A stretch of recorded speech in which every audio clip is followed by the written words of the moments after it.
Odette, de Lac-Tremblant-Nord. Je savais pas qu'il y avait un nord, un sud, un est, un ouest. Je savais qu'il y avait un Lac-Tremblant pour y avoir déjà été. Mais Lac-Tremblant-Nord, c'est au nord. C'est évident. Hein? Puis une montagne, il y a 4 côtés. D'avoir un nord, sud, est, ouest, je sais pas. Je vais checker ça. Odette, je viens de m'acheter une nouvelle propriété. Est-ce que je dois modifier mon testament? Si je décède avant d'avoir modifié mon testament, qu'arrivera-t-il pour cette nouvelle acquisition? Odette, c'est une bonne question.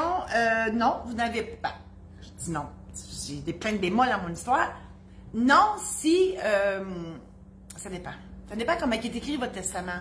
Si, dans votre testament, vous dites « Je lègue tous mes biens à X », puis que cet immeuble-là que vous venez d'acheter, vous voulez qu'il aille à X, vous n'avez pas besoin de rien faire, parce que nous, les testaments, les notaires, on les rédige, on dit tous les biens meubles et immeubles que je délaisserai au jour de mon décès. Donc, ça comprend tout, là. Parce que là, s'il fallait qu'on fasse un testament à chaque fois qu'on achète quelque chose, mon Dieu, je serais millionnaire, je ne serais pas juste notaire, là. Hein? Donc, par contre, si vous dites, cet immeuble-là, je l'ai acheté parce que mon fils n'était pas capable de se financer, mais quand mon fils va être capable, mais si jamais je meurs avant, je veux qu'il allait. Vous voyez que c'est pas la même affaire, là. Donc là, à ce moment-là, il faut faire un cas difficile dans lequel on lègue particulièrement, dans mon exemple, l'immeuble au fils. Voilà, c'est ma réponse. Si cette chronique peut plaire à d'autres amis Facebook, ben, n'hésitez pas à la partager. Et vous pouvez aussi aller visionner sur YouTube la page Marie-Josée Saint-Laurent Notaire. Toutes mes chroniques sont toutes là. Je vous invite aussi à visiter mon site internet marie-josée-saint-laurent.com. Là-dessus, moi, je vous ai préparé des programmes en ligne sur les testaments, sur les mandats d'inaptitude, l'aide médicale à mourir, le mariage, donc la cérémonie et aussi les conséquences juridiques d'un mariage, les successions, donc le règlement d'une succession. Ensuite, le programme Protège-toi pour l'achat.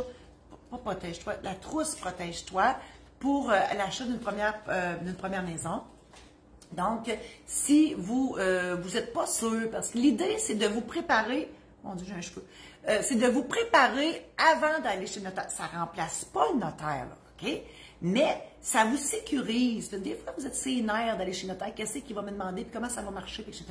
Donc, ça vous permet de vous faire une idée avant d'aller voir le notaire. La preuve, c'est que le titre du programme, c'est « Préparer votre testament ». OK? Donc, c'est pas de le faire, c'est de le préparer, mais ça vous donne une bonne avance avant d'aller chez le notaire, personnage des fois intimidant. Ensuite, je vous invite à visiter le maison d'édition saint-laurent.com. C'est ma maison d'édition où vous avez des aides-mémoires. J'ai aussi écrit des livres, des anecdotes de notaires qui se sont réellement passées dans mon bureau depuis les 30 dernières années, des histoires abacadabrantes. Vous ne pouvez pas vous imaginer mon quotidien. Puis c'est moi, mais tous les autres notaires aussi doivent en vivre aussi. Et Martine va tout mettre les liens. Et si jamais, donc là, vous êtes là, vous me regardez, tout ça, si jamais dans votre patelin, il y a un organisme qui se cherche une activité pour ses membres, que ce soit pour l'Assemblée générale annuelle de la Caisse, que ce soit la Chambre de commerce, n'importe qui, bon, ben, je suis là. Donc, moi, je fais des showférences. C'est pas une conférence, c'est pas un show, c'est une showférence. Et je peux aller vous voir chez vous. Donc, puis je vous jase après, là, puis tout, là, tu sais. Je suis là pour ça.